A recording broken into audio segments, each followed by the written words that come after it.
Welcome to the Priscilla and Aquila evening seminars. My name is Dan Wu. I'm one of the faculty here at Moore Theological College, and I'm also a member of the Priscilla and Aquila Advisory Board. Welcome especially to those who have travelled a significance to be here tonight, and to those who haven't been here at Moore College before tonight. We're delighted you could be here with us, and we hope that you find tonight stimulating, challenging and encouraging. The Bible's come under fire in recent times, particularly for its attitude towards women.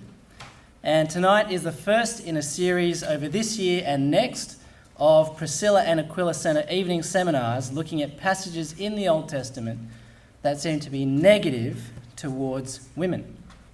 And we begin tonight with perhaps the most confronting and challenging of these, as George Athas, who's been a lecturer in Old Testament here at Moore College since 2006, will lead us through the Bible's attitude towards rape. There's been some heavy criticism towards the Bible on this topic. Some scholars have claimed that the Bible condones the rape of women by men, or at least that the Bible perpetuates an oppressive patriarchal system that leads to it. So is there truth in this? George is going to explore some of the key passages in the Bible concerning rape tonight and draw out some theological and pastoral implications for us in light of what God has to say to us in his word. Of course, in looking at this topic, it's something that may have affected some of us here tonight personally, or affected those we love in deep ways, and so we need to make sure that as we listen, as we think, as we interact, we do so sensitively and caringly for those around us. We hopefully will have some time for questions from the floor. So can I encourage you that if you'd like to ask a question of George, please do so. But if I can also ask you to do so in a way that reflects the gravity of the topic and our desire to see people encouraged and not distressed. And now in the interest of confidentiality and freedom to ask real and potentially confronting questions, we will be recording the talk, but we will not be recording question time. So why don't we commit our evening to God in prayer. Father, you are our maker, our sustainer, our saviour.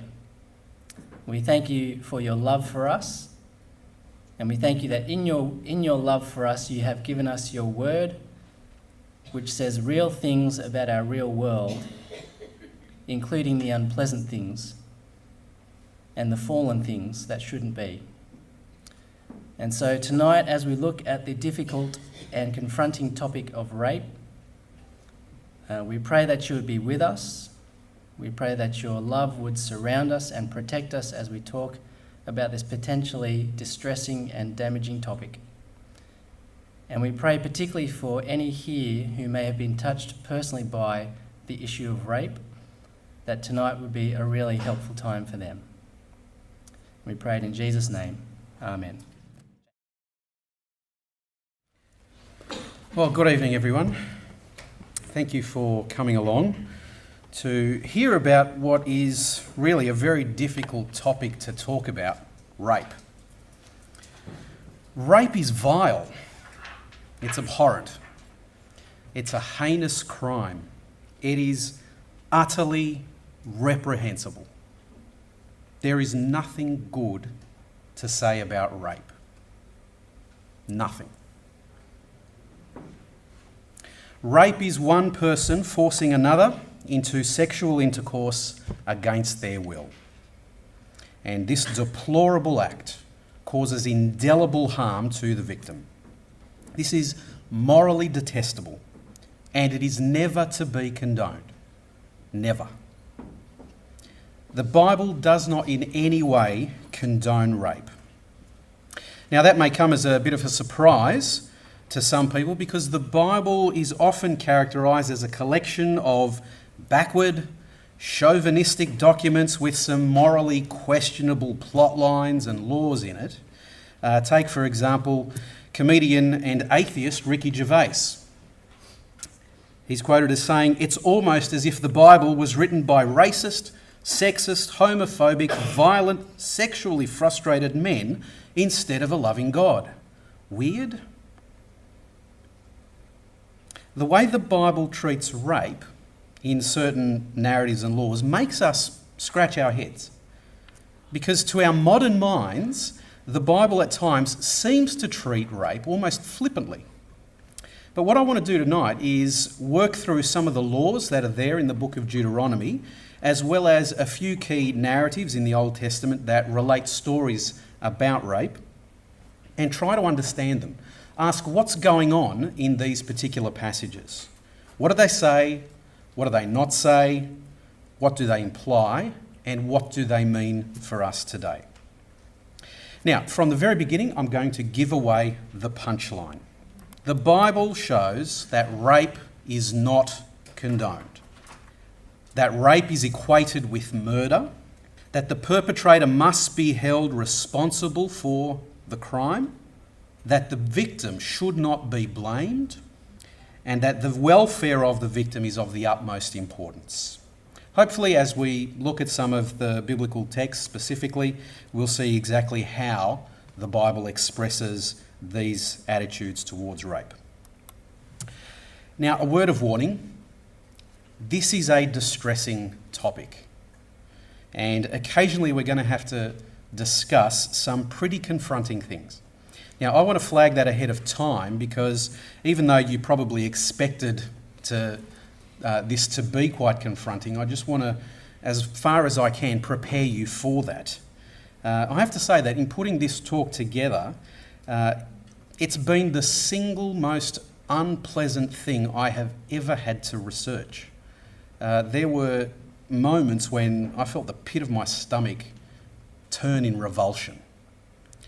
So I want to give you ample warning, just ahead of time as before we launch in, that we are about to consider something that isn't just unpleasant, it's disturbing, and at times it's sickening.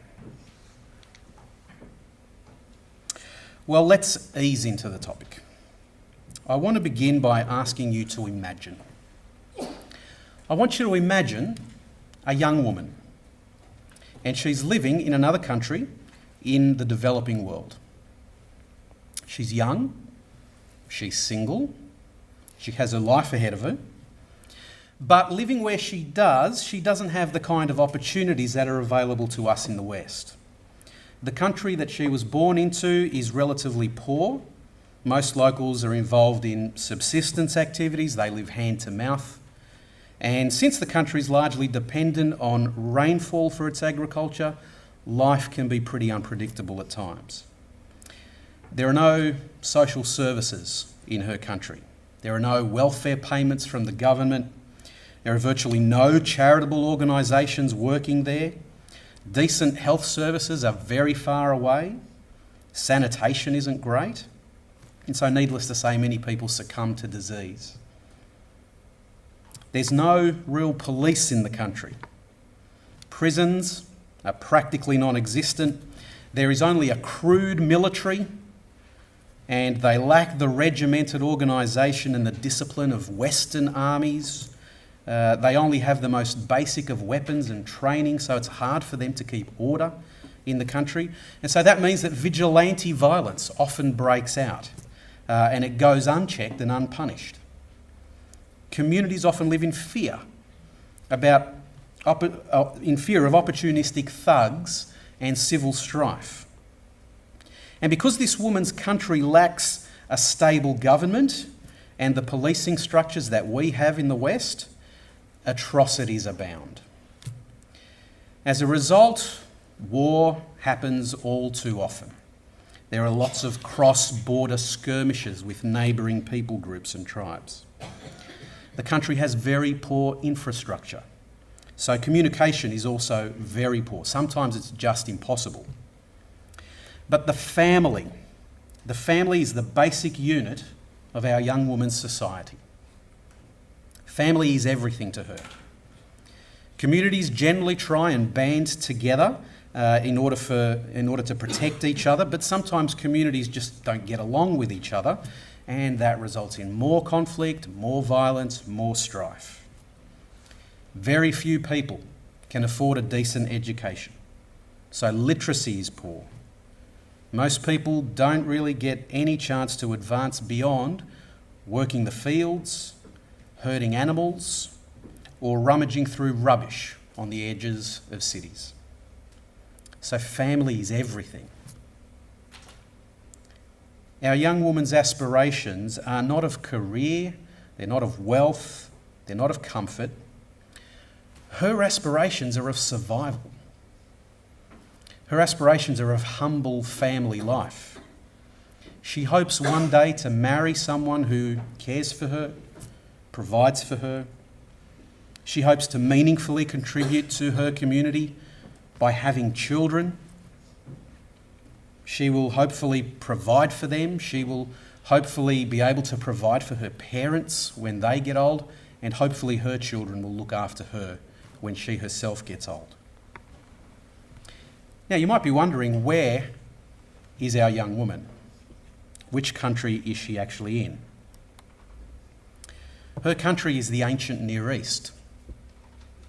Far removed from the modern West, far removed from its wealth, from its technological advances, its stable governing structures, its constitutions, its judicial systems, its police forces, its military, its correctional institutions, its international treaties, its health services, its welfare systems, its charitable organisations, its education levels, its banks, its diversified economies, its individuality and opportunity.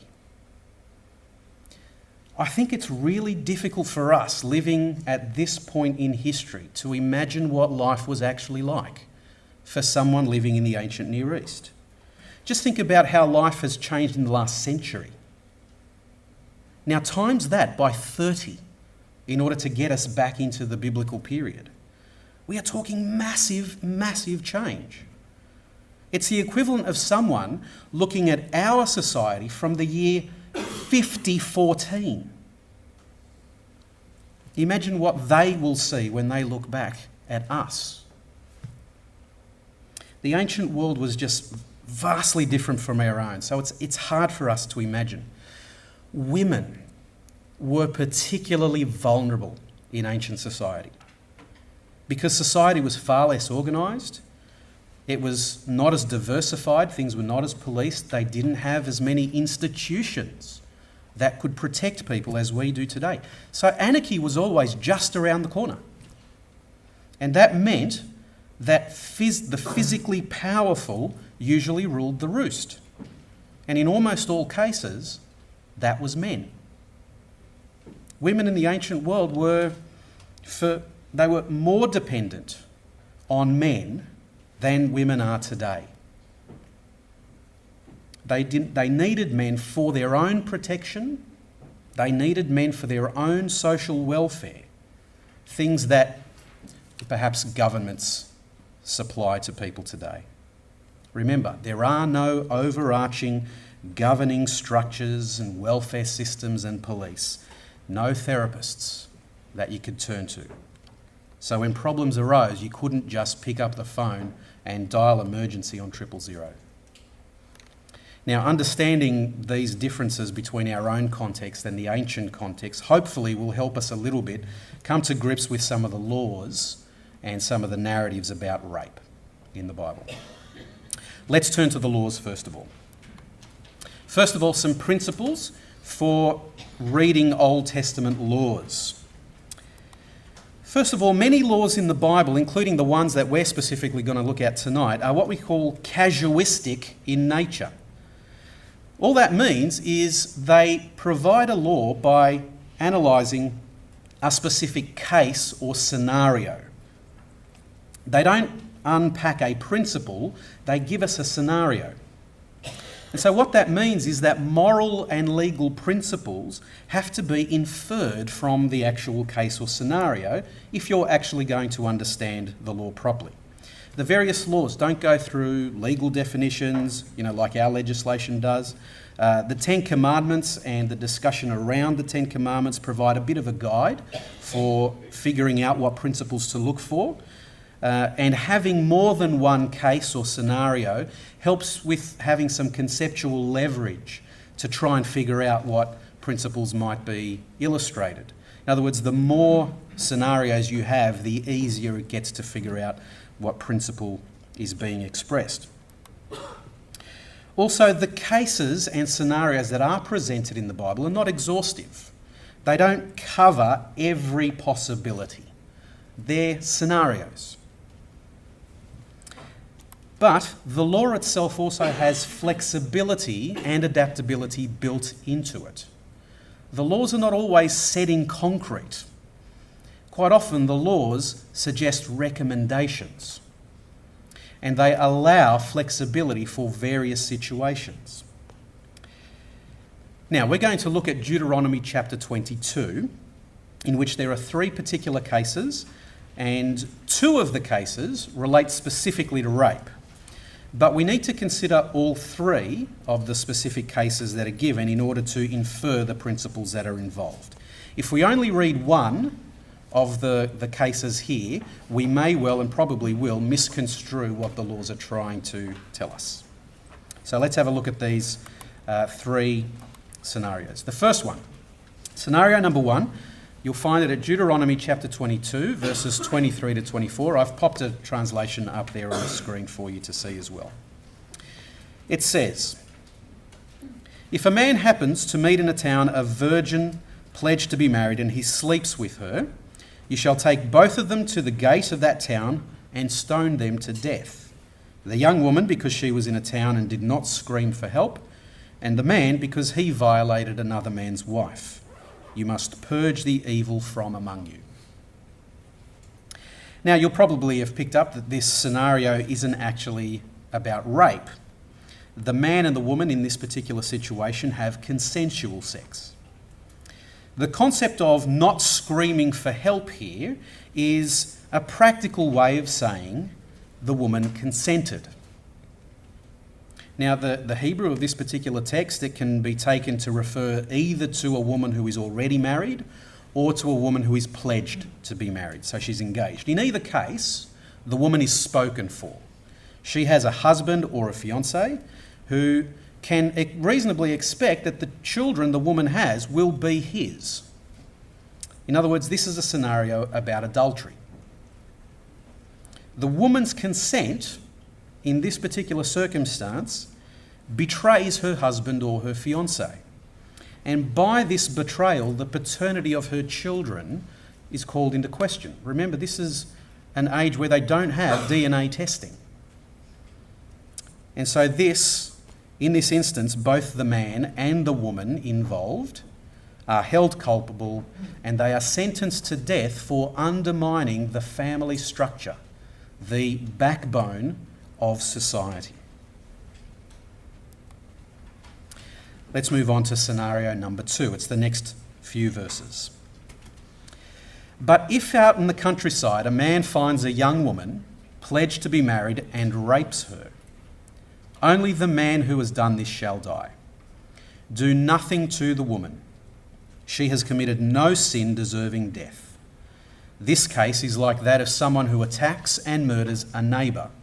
For the man found the young woman out in the countryside, and though the betrothed woman screamed, there was no one to save her." This scenario is clearly one of rape. The woman does not consent to intercourse, and she is instead overpowered by the man. The woman in the scenario screams for help, but to her misfortune, she's out in the countryside, and she can't be heard, with tragic consequences.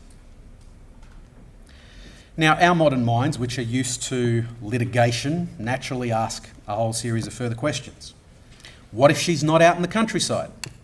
What if she's in a city and the rapist prevents her from screaming? What if he has a knife to her throat? What is she supposed to do? She wants to save her own life. She's not going to scream.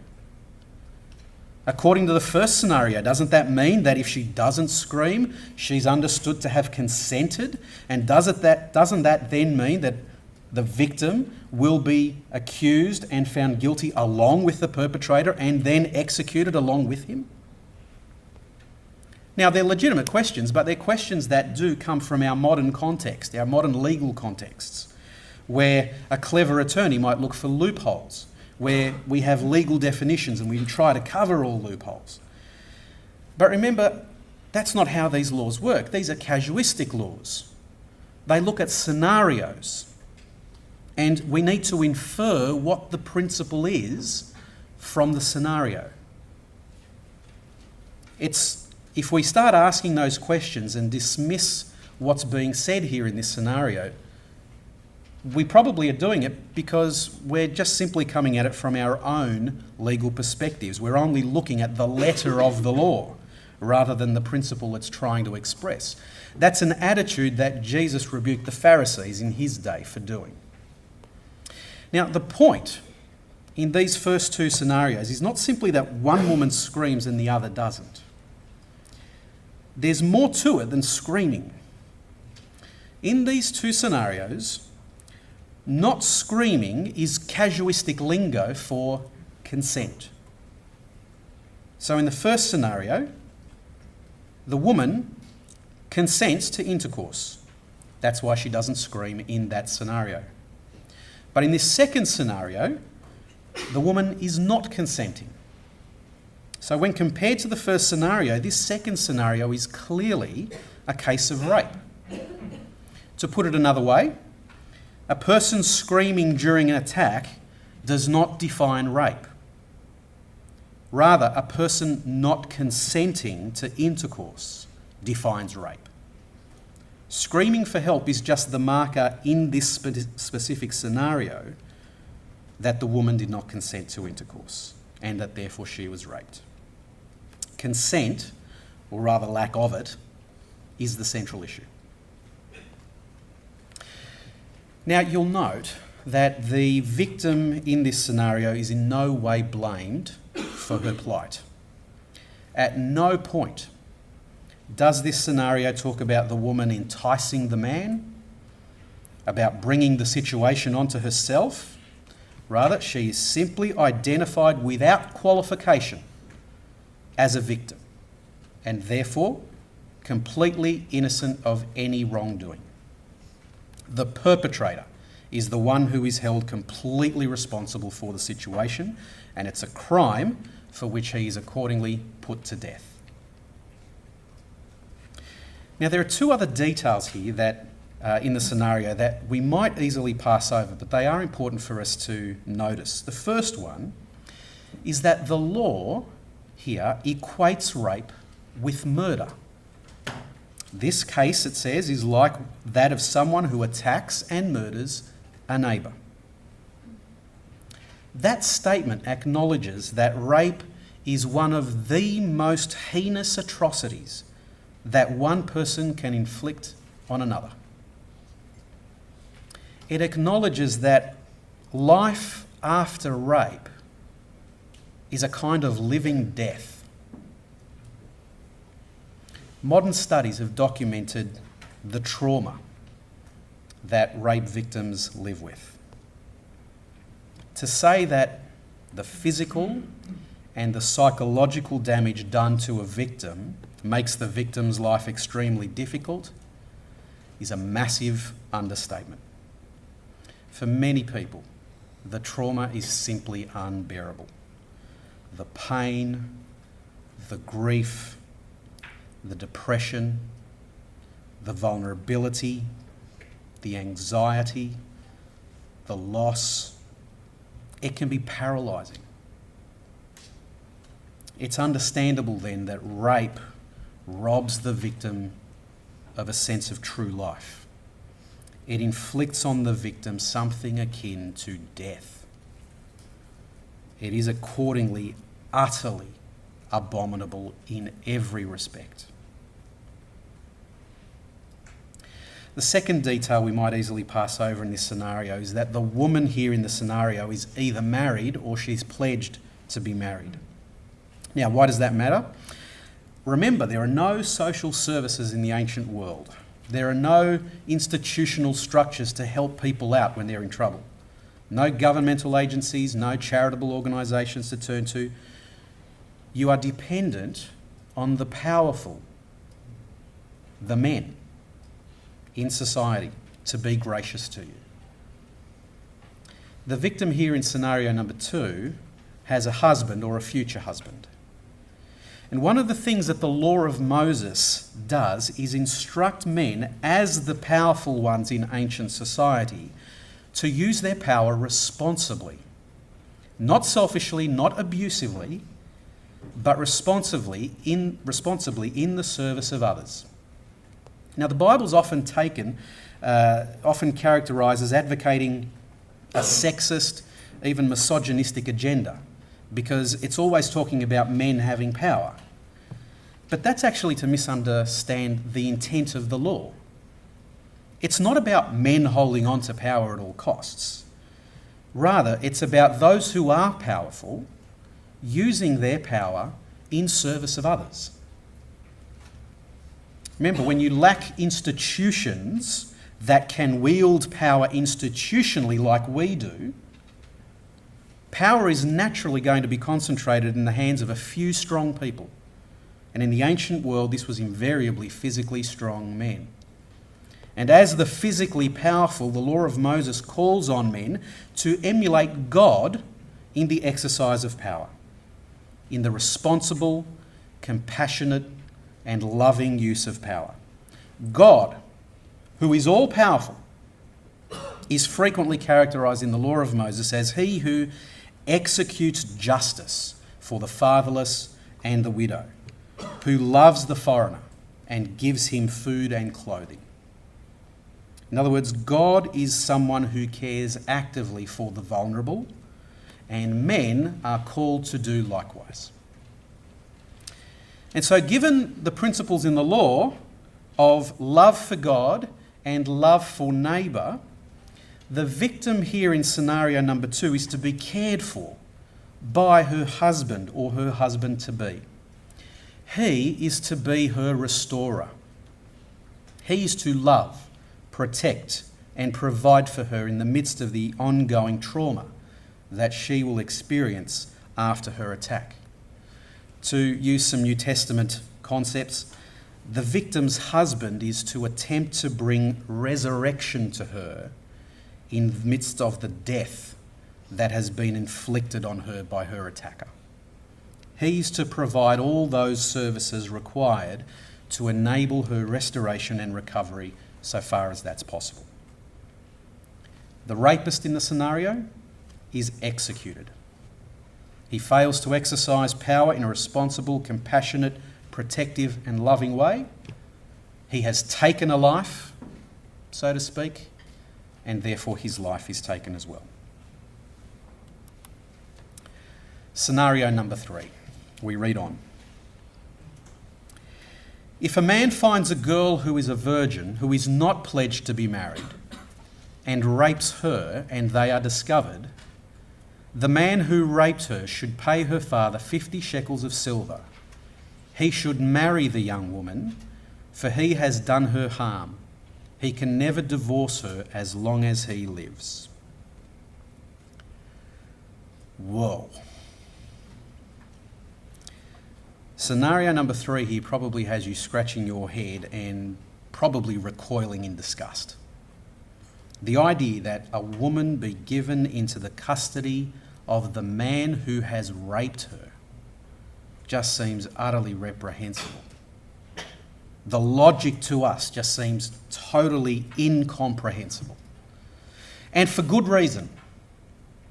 We live in an age where there are decent institutional measures that we can take to ensure that a rape victim is kept well away from her attacker.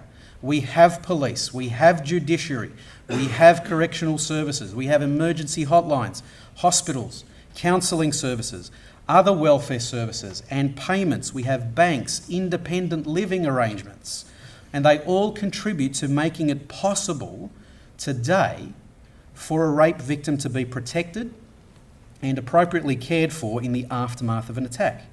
So of course this scenario here sounds appalling to us. But we need to realise that ancient life, when compared to ours, was appalling. We have amazing standards of living. They didn't. All those kinds of services are just listed, which we deem so vital and yet take for granted, they were unheard of They were unimaginable to the ancient mind. It's not that this law rejects them, it's that they didn't exist at all. And so no one could possibly avail themselves of the services that we have today. Their society in ancient times was not as developed as ours. So rather than just simply dismiss this law out of hand from the high vantage point of our own developed, well-resourced modern society, we need to try and understand the logic that this scenario is employing in a much earlier and underdeveloped society. So, there are a few things to note here in this law. First of all, the situation here in scenario number 3 is the same as that in scenario 2, with the exception that the victim is not married or pledged to be married. The woman here is unspoken for, which means that she doesn't have a husband who will be able to protect, care and provide for her after an attack for the rest of her life.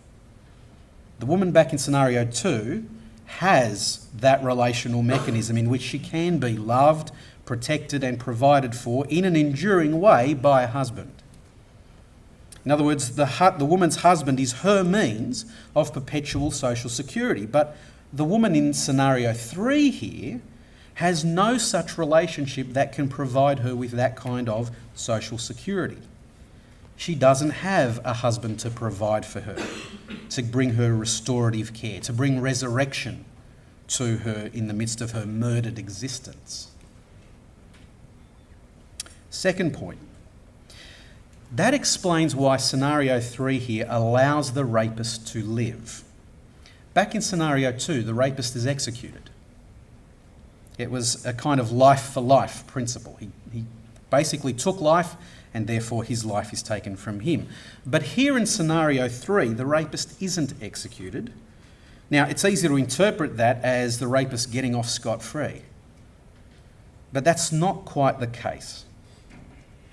In scenario 3 here, the rapist has to provide for the welfare of the victim in the absence of a husband who might otherwise have provided ongoing restorative care for her.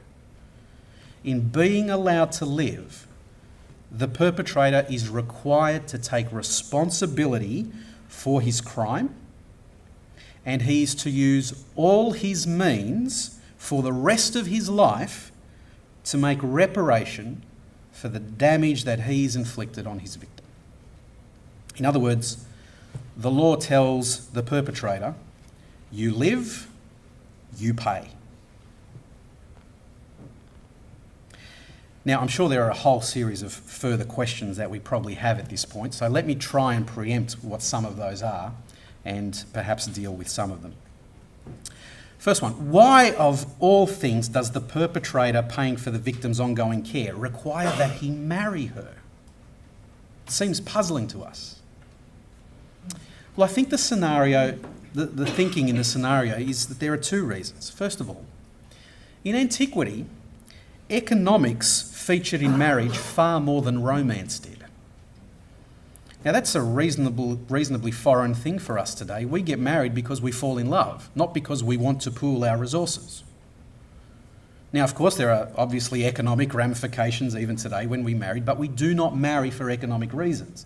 If we do, it makes the tabloids.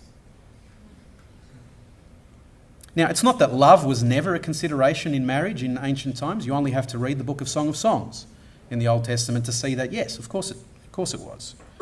But economics was a necessary consideration, especially given the communal nature of society back then as opposed to our individualistic society today. The marriage that's described here in scenario 3 is primarily about providing economically for the victim. Remember, no police forces. There's no organised judiciary to provide restraining orders. There are no banks with whom to set up monthly direct debits and ongoing maintenance payments. This society doesn't even really have money. It's a bartering economy. You don't pay by writing a cheque or giving over some cash. You pay by delivering wheat, by delivering barley, by bringing water, by bringing agriculture, by bringing clothing. And remember, they don't have all the other services that we take for granted today. And in those circumstances, the marriage of the perpetrator to the victim actually then gives the victim complete access to the perpetrator's resources. The second thing, I think, behind the thinking here is that marriage is a permanent covenant. And so this was a way of making sure that the perpetrator provided for the victim for the rest of his life. He couldn't just do something tokenistic and then take off. Scenario number 3 does not permit the perpetrator to divorce the victim. His wealth is essentially to become hers in perpetuity, and that is an arrangement that he is unable to change. He pays for this for the rest of his life.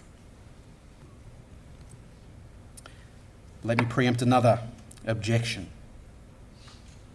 Surely there are better ways of providing for the victim. Shouldn't she be taken away from her attacker? You know, we might wonder why the victim's father or brothers don't perhaps take custody of the woman who's raped here. Well, a few comments on that. Remember, the priority in these laws is to provide for the welfare of the victim. And I don't think that that prevents other scenarios. Remember, this is just one scenario.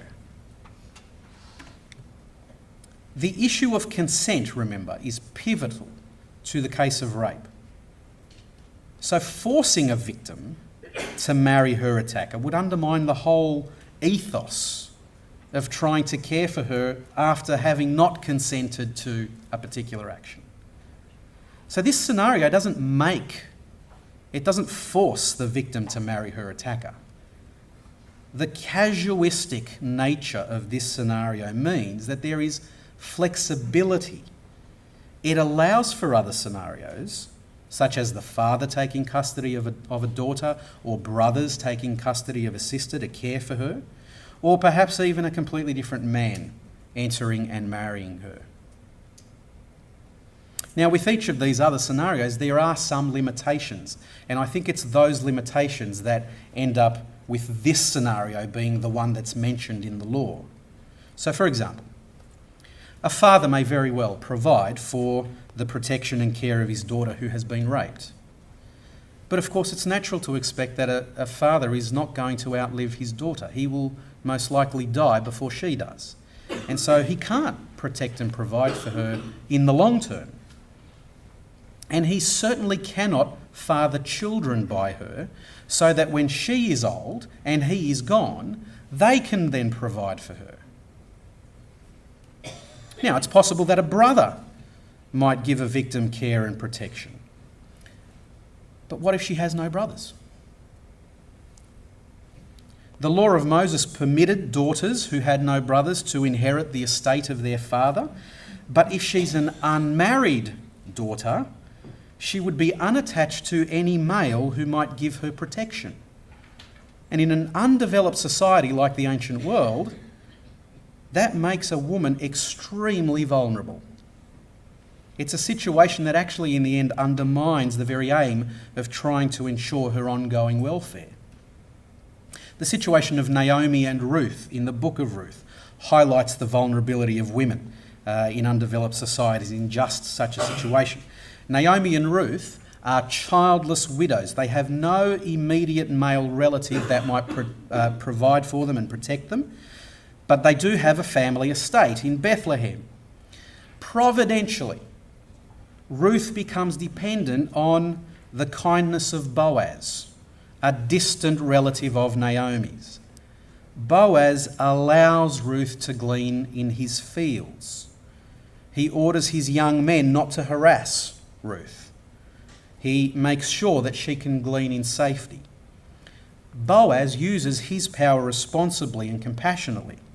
And the happy ending to the story of Ruth is that Boaz eventually marries Ruth, provides Ruth with a son, thus ensuring the ongoing welfare of both Ruth and Naomi, her mother-in-law. So another scenario here is that a victim may well be married by another man who is well disposed towards her. But if the victim has a brother, if there is a brother there, then sure, of course he can protect her and care for her. And in this regard, the story of the rape of Tamar in 2 Samuel 13 is very instructive. Tamar is one of King David's daughters, and she is attacked and assaulted by her half-brother Amnon. Amnon is infatuated with Tamar. He pretends to be sick so that Tamar comes and cooks for him, and he then entices her to bring the food. And this is how the story goes. We pick it up halfway through. Amnon said to Tamar, "Bring the food into the bedroom so I can eat from your hand." So Tamar took the pastries she had made and brought them to Amnon, her brother, in the bedroom. As she approached for him to eat, he grabbed her and said, "Come, sleep with me, my sister." She said to him, "No, my brother, don't degrade me, for such a thing must not be done in Israel. Don't do this vile thing. And where could I go to get rid of my degradation? And you'd become a vile person in Israel. So speak to the king, because he wouldn't withhold me from you." But he didn't listen to her. He was stronger than her, so he assaulted her and raped her. Then Amnon hated her so much. He hated her far more than he had loved her. Amnon said to her, "Get up, leave." And she said to him, "No, because this latter wrong of sending me away would be worse than what you've done to me." But he didn't listen to her.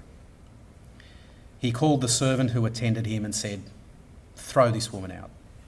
Get her away from me, and lock the door behind her."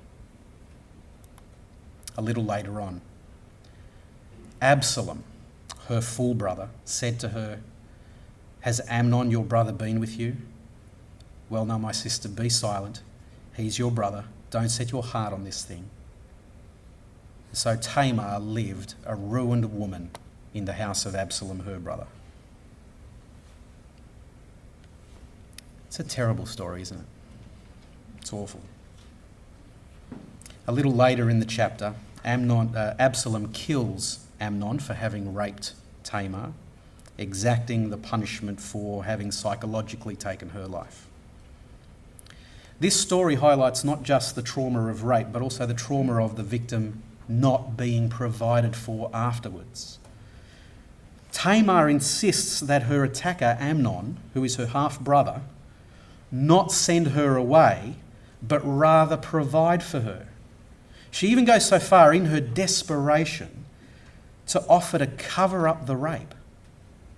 Such is the fear of destitution that she has. It's such an awful situation to be in. And while Amnon refuses to take the course of action, which is this that's recommended in scenario 3 in Deuteronomy, and it's the scenario that Tamar herself suggests, it's Absalom, her full brother, who comes to her aid and provides for her. Regardless of how you think he's going at comforting her, he's the one who provides for her. So scenario number 3, back in Deuteronomy 22, doesn't exclude other possibilities of caring for the victim. Remember, it's casuistic law. It's recommending a course of action that looks for a lasting arrangement for the welfare of the victim. That's the purpose of the law. It's not a one-size-fits-all law. And it doesn't propose to be a solution that makes everything nice and happy again. As Tamar's story tells us, the victim just doesn't win in any scenario. Tamar lived a desolate life in her brother's household. And while she might have been provided for economically for a time, psychologically she lived with the trauma for the rest of her life. Tragically for Tamar, her brother Absalom dies young. He dies he gets killed in a rebellion against their father, David. And he has left no son behind. So Tamar has no nephew who can then take care of her. And we're never told what comes of her. She's known to us only as a desolate victim. Another objection to the scenario. Shouldn't they try and get the woman away from her attacker rather than making her economically dependent on him? Isn't there a threat of even more violence towards the woman if she's going to be in contact with her attacker? The ideal situation, if we understand the principle behind this scenario, the ideal situation would be one in which the rapist is removed from the situation. We see that from the previous scenario, scenario 2. If he is removed completely from the life of the victim and the victim is provided for in perpetuity in economic dependence, that would be ideal. But in the ancient world, that kind of economic independence, it just wasn't possible for most people, let alone for a young unmarried woman. We today have a number of options for ensuring that a victim is kept well away from her attacker. Economic independence is just a lot easier for us today. We can put offenders in prison, we can arrange government payments and services and counselling and housing for a victim. We have the institutional means to remove the offender from the victim at the same time as allowing the victim to be cared for independently. Ancient people didn't. But in both scenarios 2 and 3, the aim is to ensure that the victim is provided for and that the perpetrator pays for his crime. So, you're doing well, folks. Here's a sum up of where we've come. Deuteronomy shows that rape is not condoned, that rape is equated with murder, that the perpetrator must be held responsible for his crime, that the victim should not be blamed, and that the welfare of the victim is of the utmost importance. Armed with those 5 points, I want to briefly consider now a handful of narratives in the Old Testament that relate to rape. We've already mentioned the rape of Tamar in 2 Samuel 13. I want us to look now at a few other stories. Genesis 19, Genesis 34, and Judges 19. First of all, Genesis 19. Genesis 19 relates the downfall of Sodom and Gomorrah. Lot is the nephew of Abraham, the patriarch, and he and his family have settled in the city of Sodom. But God has sent 2 angels to inspect the city because he wants to destroy it. But at Abraham's request, he wants to see if there are even 5 righteous people in the city that might result in the city being spared. The angels, who appear as ordinary men, and they are often just simply called men in this narrative, they arrive at Sodom, and Lot invites them to stay at his home for the night. It's a generous act that extends care and generosity to the otherwise vulnerable, or the apparently vulnerable. So at that point in the narrative, things are actually looking pretty good for Sodom. But then we pick up the narrative in verse 4. Before they, that's the angels, could get to sleep, the men of the town, the men of Sodom, from young to old, down to the last man, surrounded the house. They called out to Lot and said, "Where are the men who came to you tonight? Bring them out and let us meet them." Lot went out to them at the entrance, shutting the door behind him. He said, "Don't be so evil, my brothers. Look, I have 2 daughters who have never known a man. Let me bring them out to you and do to them as you see fit. Just don't do this thing to these men because they've come under the protection of my roof." They said, "Get out of the way." And then they said, "This guy came here as a migrant and he keeps trying to be judge. Now we'll harm you more than them." They pressured the man Lot greatly and were about to break down the door. But the men, that's the angels, inside, reached out, pulled Lot inside and shut the door. The men who were at the door of the house, they struck and stunned, from young to old, so that they struggled to find the door. At this point in the narrative, Lot looks like prime candidate for worst father of the year. As a father of 2 daughters, I want to shake him and just say, what on earth are you thinking here? He's willing to give his 2 daughters to a pack of would-be rapists. Now, the narrative doesn't defend or praise Lot for this. In fact, I put it to you that the narrative is designed to make us recoil with disgust at the suggestion. It's also meant to highlight the dire circumstances that Lot finds him in. Someone is about to get hurt. Either it's going to be the 2 men, the angels, or it's going to be Lot's 2 daughters, or it's going to be Lot himself, or all of the above. So Lot is in a very highly pressured situation. He's under duress here. Now, that's not to excuse what he says for his suggested course of action. It's merely to highlight the depravity of the mob that he's confronting. But the way that the narrative gets us to think this is actually ingenious. The narrative has actually fooled us into thinking that Lot is as degenerate as the mob at his door, because he seems willing to allow the pack rape of his daughters. But the narrative doesn't stop there. It continues. Then the men said to Lot, this is the angels now speaking to him, "Do you have anyone else here, a son-in-law, or your sons or daughters, anyone else in the town who belongs to you? Get them out of this place, because we are about to destroy this place. Since the outcry against them is so great before Yahweh, he has sent us to destroy it." So Lot went out and spoke to his sons-in-law who were married to his daughters. He said, "Get up, get out of this place, because Yahweh is about to destroy the town." But his sons-in-law thought he was joking. As darkness lifted, the angels urged Lot, "Get up, take your wife and your 2 daughters who've been found, or you'll be wiped out in the town's guilt." But he hesitated. So the men grabbed him by the arm, his wife by the arm, and his 2 daughters by the arm, because of Yahweh's sympathy for him. And they took him and left him outside the town. Now, as they brought them out, they said, "Run for your lives.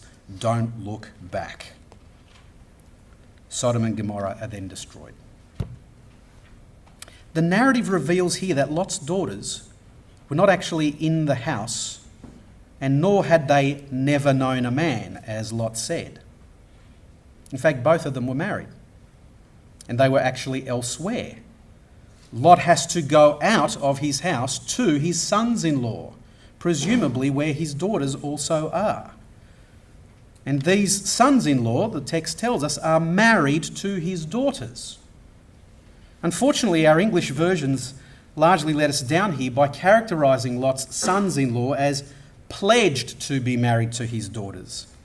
But folks, that's definitely not what the text says. It's very clear that these men are sons-in-law and that they were married to his daughters. The NIV 11 has a footnote that suggests this other translation, but because that's actually what the text says. But unfortunately, our translators, I think largely like most of us, have been fooled by the narrative so masterfully into thinking that Lot's daughters are actually just inside the door. But as the narrative very plainly goes on to state, Lot's daughters are married and they're elsewhere. And then eventually they are found, they are brought back to the house. Now that changes the scene remarkably.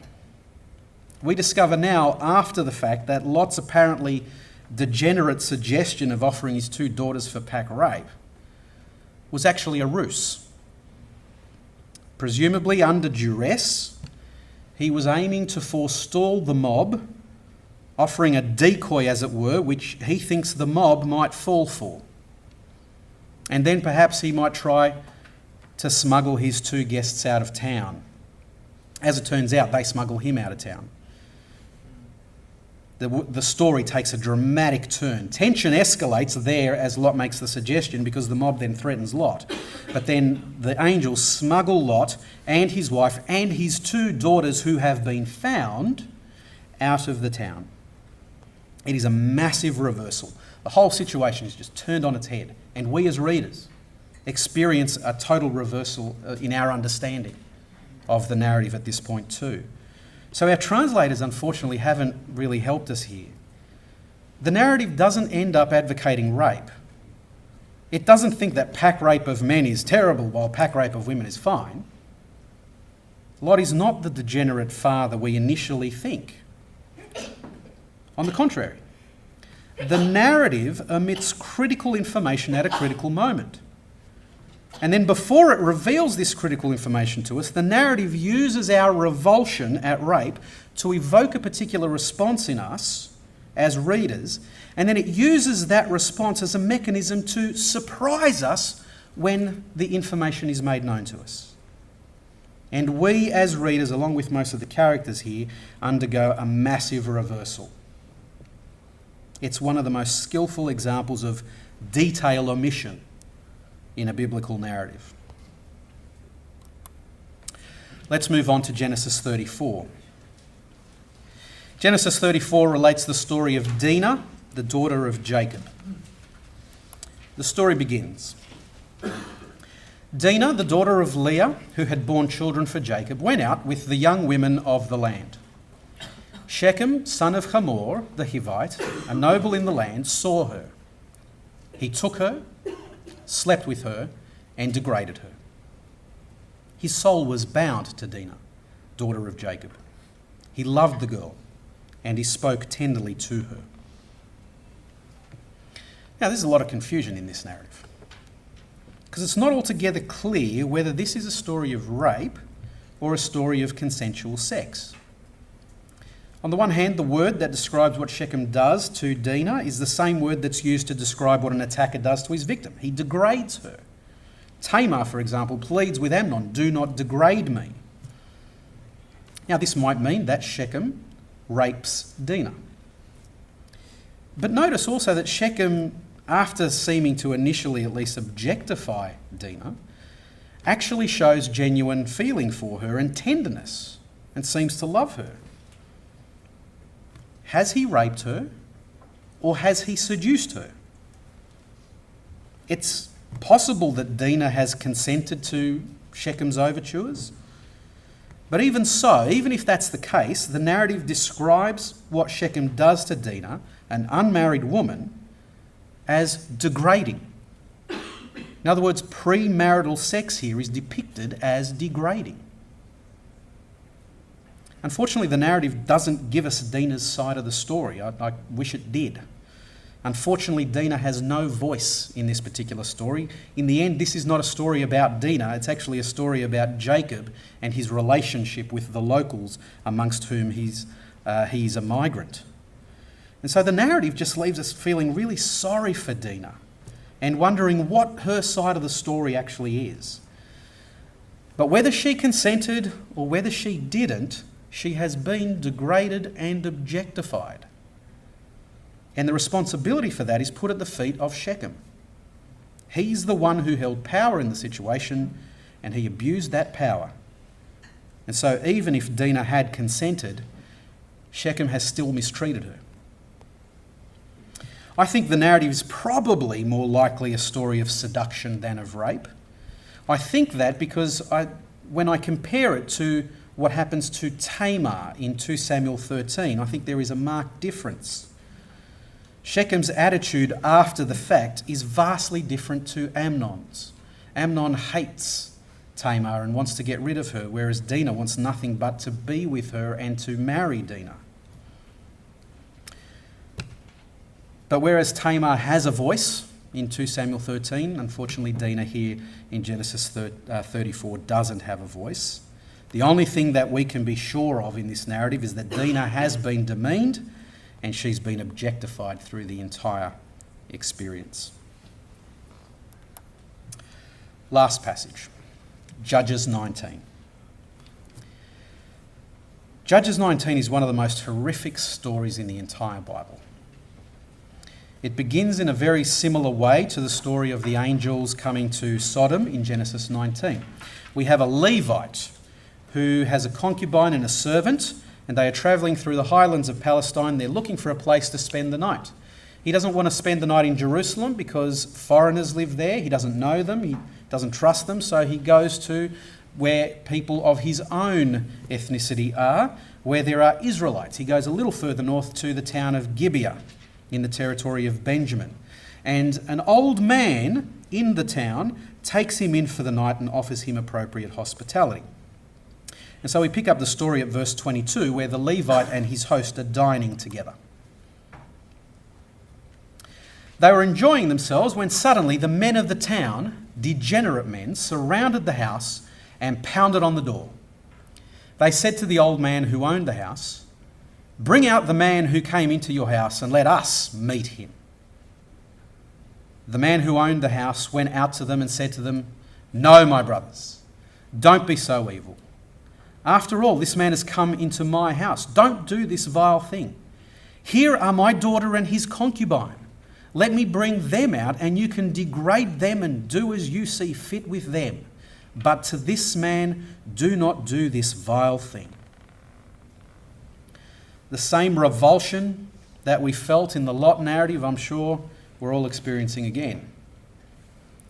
But while we were able to see that Lot was trying to trick the mob, there's no indication in this narrative that the owner of the house is trying to do the same thing. The narrative simply doesn't give us any clue about whether he's employing a ruse or not. So on the simple reading of it, the old man who owns the house here just advocates a course of action that implies men are inviolable, but women aren't. And he objectifies women as mere commodities, his own daughter included. It's a sickening thing. And unfortunately, there is nothing in the remainder of this narrative to turn the story on its head as there was in the Lot story. This story becomes horrific in the extreme. The men wouldn't listen to him. So the man grabbed his concubine and brought her to them outside, and they raped her, abusing her through the entire night until morning. Then they sent her away as darkness lifted. The woman came at daybreak and collapsed at the door of the house where her husband was until it was light. When her husband got up in the morning, he opened the doors of the house and went to go on his way. And there was the woman, his concubine, collapsed at the door of the house, her hands on the threshold. He said to her, "Get up, let's go." But there was no response. So he put her on his donkey, and then the man got up and went to his own place. He entered his house, took a knife, grabbed his concubine, and dismembered her into 12 pieces. And then he sent her through the entire territory of Israel. And then all who saw it said, "Such a thing has never been done or seen in Israel from the time the Israelites came up out of Egypt to this day. Consider it, evaluate, and speak up." The story goes on to relate how the tribes of Israel came together and engaged in a civil war against the tribe of Benjamin, who perpetrated this crime and almost wiped the entire tribe out. I tried to find one good thing in all of this narrative. I couldn't find it. It describes an atrocity by the men of Gibeah that is horrific and utterly reprehensible. And the actions of the other men in the narrative, the owner of the house and the Levite, they are shocking for their callousness. It's little wonder that this incident lies at the end of the book of Judges, which relates Israel's downward spiral into moral corruption and degeneracy that threatens their very existence as a nation. This is the low point. The narrative doesn't condone any of the behaviour here. Rather, it just simply describes something that is altogether an atrocity. Now, a couple of things to bring to your attention. First of all, It's unclear who brings the man's concubine out to the mob.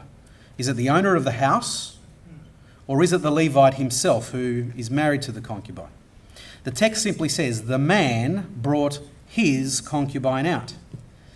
But given that the owner of the house is the man who has just been speaking, I think we're meant to understand that it's the owner of the house, not the Levite, who reaches in and pulls the concubine out. After all, he just made that suggestion. Critically, he doesn't bring his own daughter out. He just brings the concubine out. And so I think we're meant to understand that the old man here has betrayed the hospitality of his own guest. But secondly, notice the callousness of the Levite the following morning. Even if he isn't the one who handed over his concubine to a rapacious mob, his response on seeing her collapsed outside the door is one of the most heartless acts in this narrative. He seems to have no concern whatsoever. No tenderness, no sympathy, nothing. He doesn't go out looking for her during the night. And when he sees her in the morning, he doesn't even bend down to check if she's okay. He simply sees her in the morning, concludes that she's dead, and then with clinical coldness dismembers her body later on and then sends the pieces through Israel as a rallying cry. The nameless concubine, this poor woman, she doesn't even suffer a living death after her attack. She is horrifically raped to death. And the one man who should have cared for her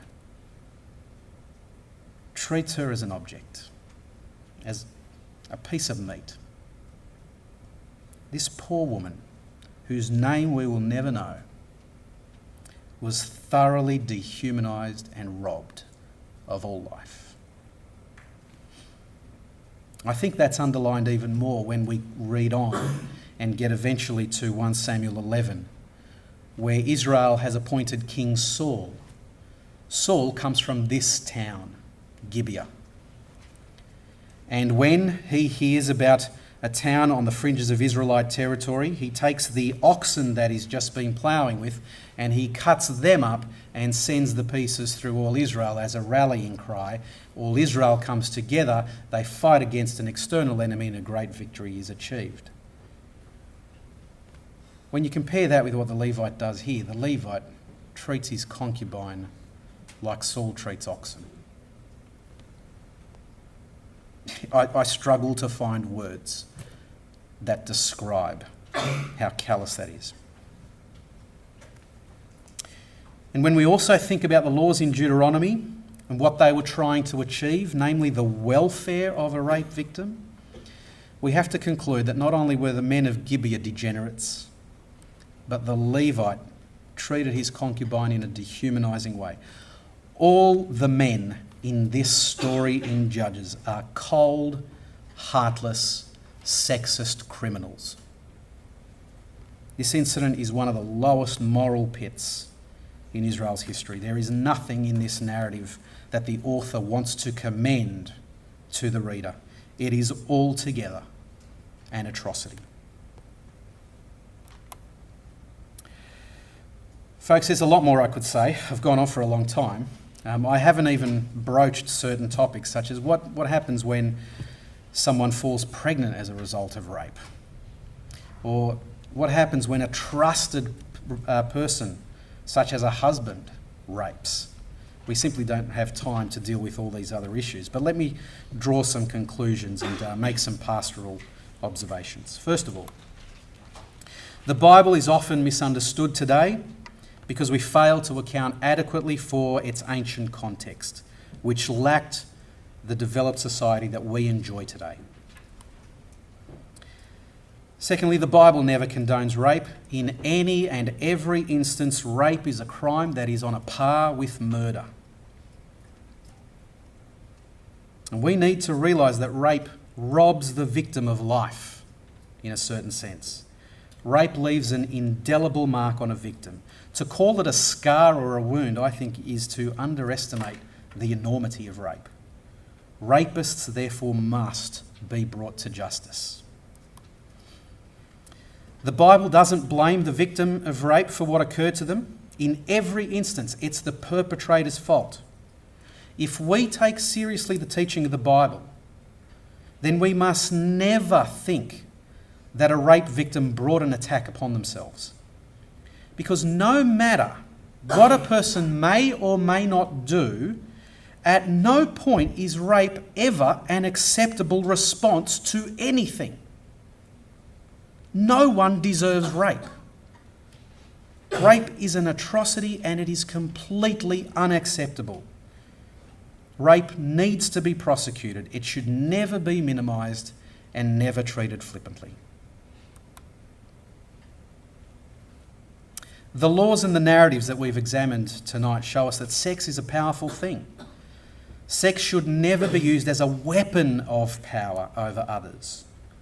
Sex requires consent and context within marriage. But also, no one is owed sex. We need to state that very clearly for our society. I mean, just last week, Elliot Rodger in Los Angeles went on a murderous rampage because he felt women owed him sex and they did not give it to him. That attitude can have deadly, deadly consequences. But folks, it doesn't take a crazed maniac to think that they are owed sex. One of the most prevalent attitudes to sex in our day and age is that people not only have a right to sex or sexual expression, but even a need for sex. And that if you don't have sex, then you are in some way being repressed. No one ever died for lack of sex. It's actually profoundly harmful to human relationships to think that we are owed sex or that we need sex.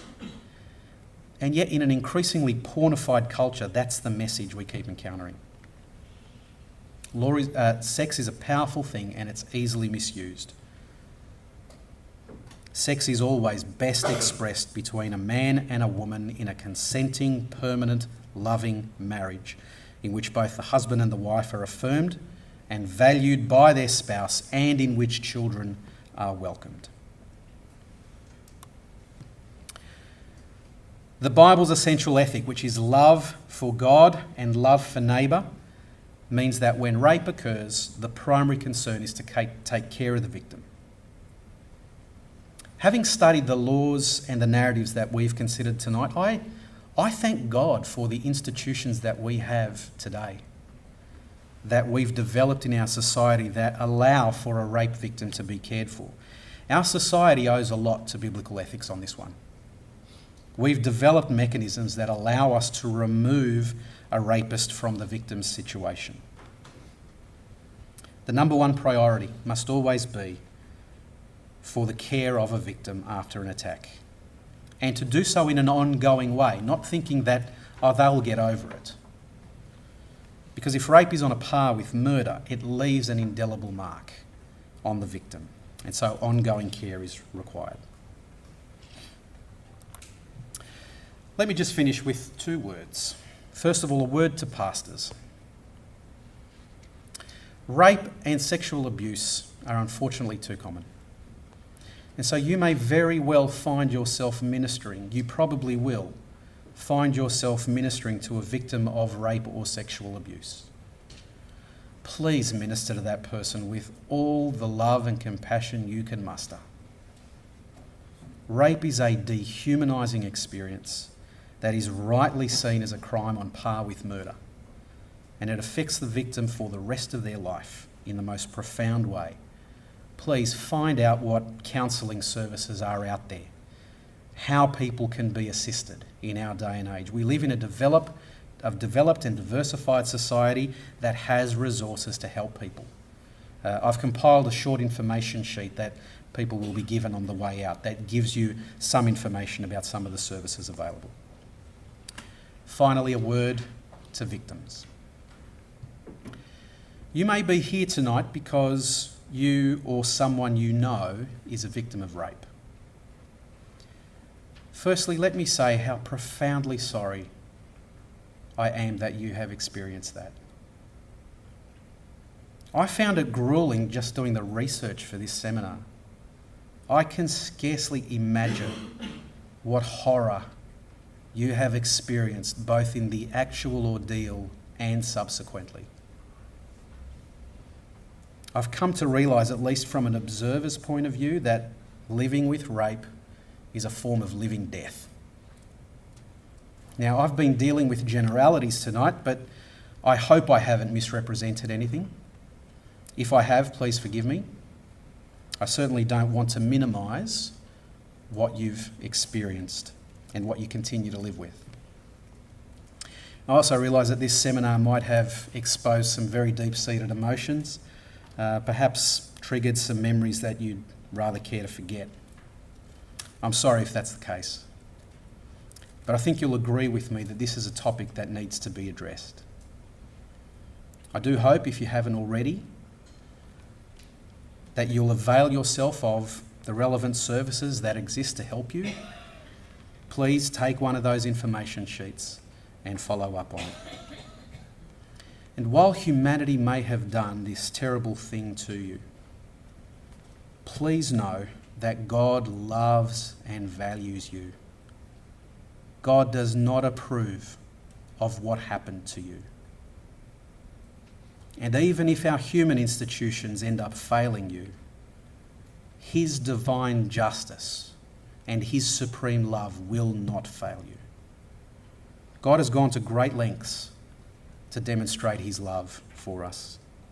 He Himself has experienced injustice, violence, harm, and dehumanisation. But He Himself will have the last word as a just judge, as a caring creator, and as a loving Father. I pray that you come to know the love and care of God, and that He give you the strength to continue on in life, to persevere, and even to overcome and experience restoration. Thank you, everyone, for your attention.